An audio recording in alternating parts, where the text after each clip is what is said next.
Alors nous, on est là déjà pour montrer au gouvernement toute la détermination et la force des travailleurs de ce pays. On attend du gouvernement qu'il soit attentif et qu'il arrête sa politique agressive au niveau du social à l'égard des travailleurs. C'est très important de se mobiliser parce que les acquis sociaux, c'est dans la rue qu'on les acquiert. Si le peuple ne bouge pas, s'il n'y a pas de mobilisation populaire, il n'y a pas d'acquis sociaux évidemment.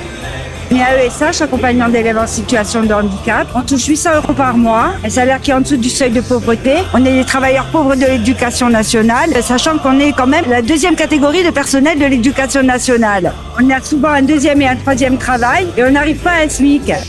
Défendre le peuple corse, c'est aussi permettre qu'il puisse vivre dignement. C'est permettre que les gens puissent avoir une retraite correcte, qu'ils puissent se loger, qu'ils puissent faire des études sans devoir travailler à côté, qu'ils puissent payer leurs factures, leur essence. Aujourd'hui en Corse, on est une des régions les plus pauvres de France métropolitaine. On a un quart de la population sous le seuil de pauvreté. On a beaucoup d'étudiants, pareil, qui ont du mal à se loger. J'ai un de mes gamins, par exemple, qui a eu un BTS qui aurait dû poursuivre sur le continent. Et malheureusement, voilà, on est dans l'impossibilité de lui faire poursuivre ses études sur le continent. Le loyer accordé à 500 €. 500 € par mois, sachant que nous touchons 800 € par mois. Alors la pauvreté, elle n'est pas que française, elle est corse aussi, puisqu'on est de la deuxième région la plus chère du territoire français. 25% des retraités qui vivent sous le seuil de pauvreté. La vie chez nous coûte très cher, 7% en plus que le territoire français, c'est beaucoup. Le taux de chômage également, et c'est pour ça qu'il faut se mobiliser en Corse aussi.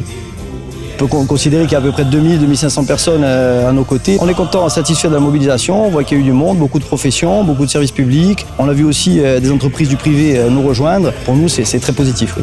Ce qui est beau à voir aujourd'hui, c'est qu'il y a un véritable élan de mobilisation. Je dirais qu'on est au moins 3 ou 4 fois plus nombreux que le 1er mai. Ça montre qu'en Corse, les questions sociales, elles sont encore d'actualité. En même temps, les gens n'ont plus vraiment le choix. Alors nous, on se tiendra prêt et mobilisé, déterminé aux côtés des travailleurs afin de pouvoir peser sur le dialogue social, en Corse bien évidemment, mais aussi dans l'autre partie du pays. C'est important que ce ne soit pas des actions séparées et perlées. C'est important de construire un véritable mouvement populaire en incluant toute la population, les plus précaires, pour pouvoir défendre les droits des jeunes actifs, des retraités, des chômeurs, tous ceux qui aujourd'hui ne peuvent plus vivre dignement en Corse.